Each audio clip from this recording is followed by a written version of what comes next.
Aujourd'hui,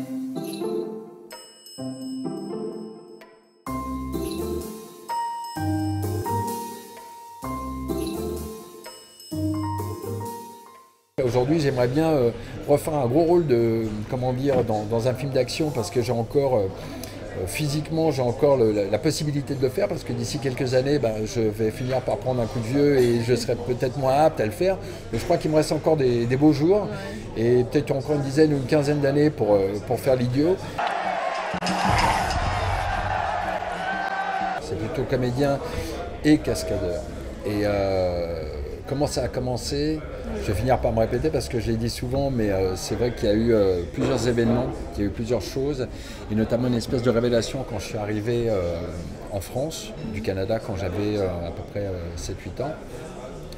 J'ai vu le film de Le Bossu, Lagardère avec Jean Marais, et je suis tombé en amour avec ce film, et j'ai regardé ma mère en disant, voilà, plus tard, j'ai envie d'être comme ce monsieur, je veux faire pareil. Donc jouer la comédie. Et puis la comédie, si possible aussi action, parce que vu que c'était un film de KPDP, donc j'ai été séduit et par tout l'aspect romanesque du film et tout l'aspect action. La même année, il y a eu la mort et le décès de Bruce Lee, qui lui-même était un acteur et qui était un incroyable pratiquant au niveau des arts martiaux.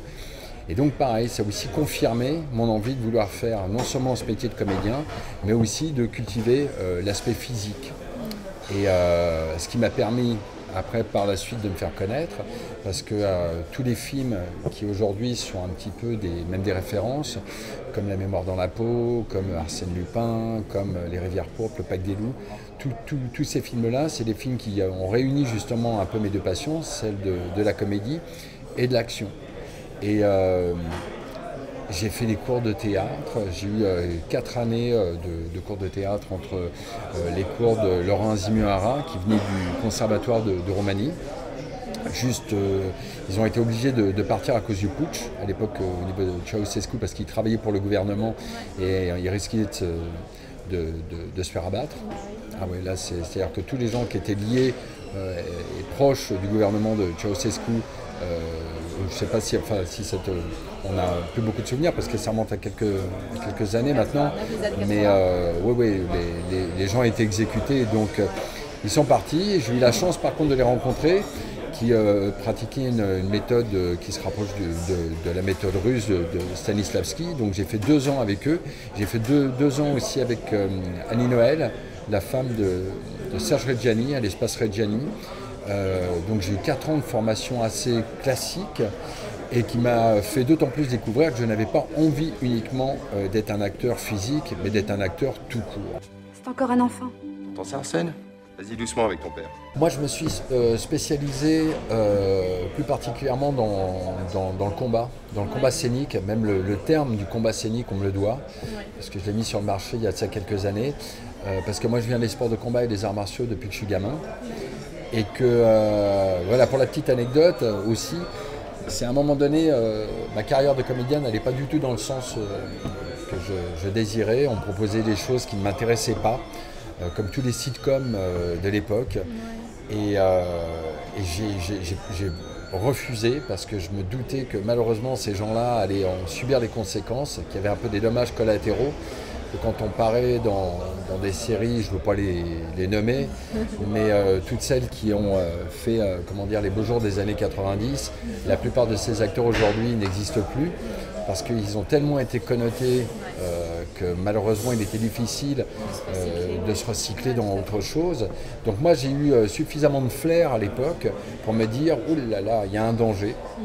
Donc il va falloir faire quelque chose d'autre, mais tout en restant dans les métiers du spectacle. Et je me suis improvisé chorégraphe de combat, parce que c'est un truc, j'avais le sentiment d'être capable de le faire. Donc j'ai été formé par personne, c'est juste que j'étais tellement passionné des films d'action et des films de combat, pas uniquement hongkongais, mais les films américains, enfin tous les films d'action, c'est quelque chose aussi, je dis bien, parce qu'il n'y avait pas que les films d'action qui me fascinaient, mais on va dire que c'était aussi quelque chose qui me plaisait énormément. Donc je me suis improvisé. Et très rapidement, je suis devenu chorégraphe et régleur de cascades humaines. Et plus exactement, on va dire, comme une espèce de metteur en scène deuxième équipe pour l'action, pour être au service des réalisateurs, pour m'occuper de tout ce qui touchait au combat et à l'action humaine, parce que voilà, il y a la cascade mécanique, c'est les voitures, ce qui n'a vraiment pas été mon domaine, même si de temps en temps on a dû marier comment dire, nos acuités avec des cascadeurs spécialisés dans le domaine de la mécanique. Quand quelqu'un par exemple se fait percuter par une voiture, ben là il y a un cascadeur mécanique qui conduit la voiture, et celui qui se fait percuter par la voiture, c'est un cascadeur humain. Donc là on est obligé de marier en fin de compte les forces entre les gens qui s'occupent de la partie humaine et les gens qui s'occupent de la partie mécanique. Et donc voilà, moi j'étais spécialisé là-dedans. Je dis bien j'étais parce que j'ai arrêté il y a une quinzaine d'années maintenant, officiellement, même si je rends encore service de temps en temps, parce que malheureusement c'était en train de me connoter, et c'était en train de me mettre une étiquette dans le dos entre d'un côté mes rôles de bad boy, de méchant, mes rôles physiques, plus l'aspect de la mise en scène action. J'étais cantonné, en fin de compte j'étais un peu bloqué dans un registre qui encore une fois m'a fait connaître, mais je ne tenais pas à rester enfermé et avec une étiquette dans le dos. Donc c'est la raison pour laquelle j'ai fait des choix après, et j'ai même arrêté de m'occuper de tout ce qui était chorégraphie de combat d'une manière officielle. Ça dépend de quel type de personnage. Si c'est un personnage historique qui a existé, automatiquement je vais me documenter à fond. S'il a existé mais qu'il n'est pas visible, si c'est quelqu'un du 15e siècle, donc où il n'y a pas là de traces filmiques, vidéo, je vais essayer de faire un travail de recherche via des livres, via de l'information, essayer de me documenter. Si c'est quelqu'un de contemporain qui n'existe pas, je vais essayer de travailler aussi surtout avec mon metteur en scène, de faire tout un travail en amont pour essayer de bien comprendre ce qu'il attend de moi et du personnage. Je vais lui faire des propositions aussi, bien évidemment. Ça va être une espèce de travail en amont sur le temps de préparation. Et en fonction de ça, quand on va arriver le jour J, si on est déjà tombé d'accord sur tout le processus de travail qui a été fait les semaines précédentes, après on se lance. Et j'attends de mon réalisateur, si en supposant il n'est pas suffisamment content, ou s'il veut aller encore un petit peu plus loin dans la démarche, de pouvoir m'apporter dans sa direction au fur et à mesure du tournage, de m'éclairer sur ce dont il a besoin. Voilà, en gros, mais pareil, encore une fois, c'est un travail de préparation et de communication. Et de comprendre en fait son personnage. C'est hyper important. Oui, bien sûr, pour l'incarner. Si on doit parler de psychologie du personnage, la meilleure façon pour pouvoir l'incarner, c'est de comprendre qui est cette personne. Donc moi, je vais même s'il n'y a pas suffisamment d'informations, par exemple, si dans le scénario, on ne me dit pas quelle était son enfance, ou ce qu'il a fait comme boulot avant, je vais essayer d'imaginer ça, je vais en parler au metteur en scène, je vais essayer de construire un passé. Il va combler un petit peu les trous de son passé. Exactement. Pour te faire créer un univers en fait. Si le metteur en scène, si le réalisateur a une idée très très précise, il va me nourrir de toutes ces informations. Si ce n'est pas le cas, je vais lui faire des propositions et je vais lui en parler, pour lui dire, pour essayer de mieux comprendre. Parce que sinon, on peut très bien jouer la comédie et faire malgré tout une belle prestation, mais ça peut être un peu comme une coquille vide. C'est-à-dire ça peut être beau sur l'aspect extérieur, mais ça va manquer d'intériorité. Donc pour qu'il y ait cette intériorité, et pour que ça soit plus facile même à interpréter, il faut qu'il y ait toutes ces informations de construction de personnages. C'est ce qui, pour le coup, risque de nous permettre d'aller plus loin dans la démarche et de rendre l'incarnation encore plus troublante, plus vraie, plus forte. Écoute, qui était encore une fois pareil, comédien cascadeur, parce que c'était dans le personnage de Castel dans La mémoire dans la peau, où j'avais pourtant 3 doublures qui constamment me suivaient, au cas où justement, que ce soit pour me doubler dans les combats ou me doubler pour les chutes. Donc je rentre par la fenêtre dans un premier temps, puis après Jason Bourne ne me tue pas, mais c'est moi qui décide de me suicider. Et quand je me défenestre à la fin, chose qu'on a fait à Paris, parce que la scène a été faite en 2 fois. Il y a eu une partie à Prague, notamment la partie où je rentre dans l'appartement, parce que quand je défouraille avec mon Uzi et qu'on pète tout le plafond, etc. et tout, les propriétaires de ce sublissime appartement avenue de Kléber dans le 16e sont dit c'est chaud là, même si vous mettez des faux plafonds, des machins, ils se sont dit non, on n'a pas envie. Sans compter que je rentre dans, c'est des espèces de vitraux. Et ça rien que pour déchausser les fenêtres, ils avaient peur qu'on les pète. Donc on a tout reconstruit à Prague. Donc toute la première partie du combat est à Prague. Et toute la deuxième, celle qui se passe au moment où je vais me défenestrer, dans le grand salon. Voilà, ça se passe à Paris.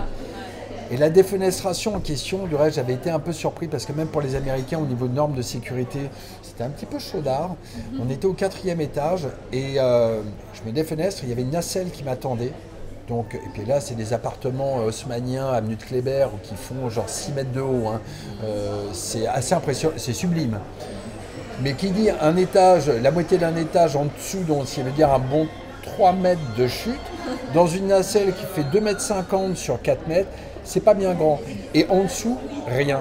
Pas de airbag, pas de carton, rien. Et avec un déport entre le mur et la nacelle d'un bon 50 cm de décalage entre le mur et la nacelle.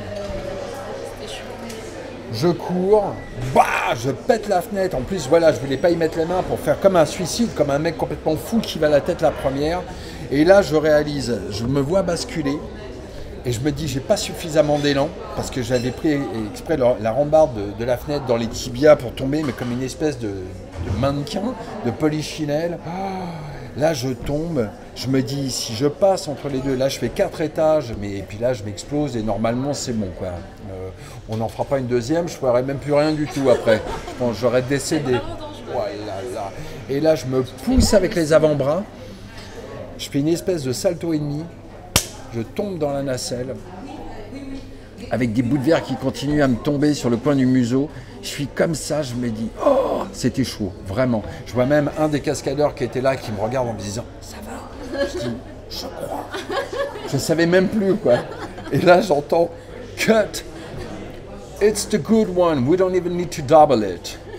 Je me lève, et là, il y avait, je sais pas, plus de 500 personnes dans la rue qui étaient au courant que Matt Damon était en train, même plus que ça, il y avait 1000 personnes avec des flics, des machins et tout. Et je me lève comme ça, je fais I'm the king of the world. Et là, il y a 1000 personnes qui m'applaudissent.